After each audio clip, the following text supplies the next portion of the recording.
అట్లా వెతుకుతున్నారు అన్నయ్య. అప్పుడు పైన చూస్తే అన్ని కోతిని ఆ క్యాప్ వేసుకుని ఉంది. ఎందుకంటే ఆయన క్యాప్ వేసుకుని, ఆయన చూసి కోతి మొత్తం క్యాప్ వేసుకుంది. మళ్ళీ ఇప్పుడు కోతి దగ్గర నుంచి ఆ క్యాప్ తీయాలి కదా, రాయి తీసి కొడతాడు, ఏమి చేస్తాడు, ఇక్కడి నుంచి అక్కడ జంప్ అవుతుంది, కానీ ఒక్క కోతి కూడా క్యాప్ వదలలేదు. తర్వాత ఆయనకి చాలా ఫీలింగ్ వచ్చింది, ఈ జాబ్ ఇది ఏముంది, టోపీ ఇది ఎందుకు బిజినెస్ చేయాలి, వద్దును తీసి అట్లా వేసినారు. దాన్ని చూసి కోతి అన్ని పీకి అది కూడా వేసేసింది. అంటే ఆయన తనని పరిమితం చేసుకున్నారు, దాన్ని చూసి అన్ని కోతి పరిగెత్తున్నాయి. సమాజంలో అట్లనే మనం పరివర్తన చేసుకుంటే మమ్మల్ని చూసి అందరం పరివర్తన అవుతారు.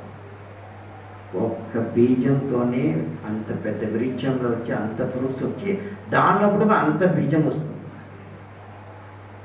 సో ఇక్కడ వచ్చి ఫస్ట్ రాజయోగం నేర్చుకుంటే దానికి ఒక అర్థం ఏంటంటే స్వయ పరివర్తన చేసుకుంటే విశ్వ పరివర్తన అవుతుంది. ఆ ఎగ్జాంపుల్ స్టోరీ వినేసి ఆ ఈశ్వరయ్య ఏం చెప్పినారంటే, అట్లనే మనం కూడా మనం చేసే ఒక్కొక్క సంకల్పం బయట ఎవరికి తెలియదు, కానీ ఆ సంకల్పం మాటలు వచ్చిన తర్వాత కర్మం కూడా అదే చేస్తే దాని యొక్క వైబ్రేషన్ వేరే వాళ్ళని పరివర్తన చేస్తుంది.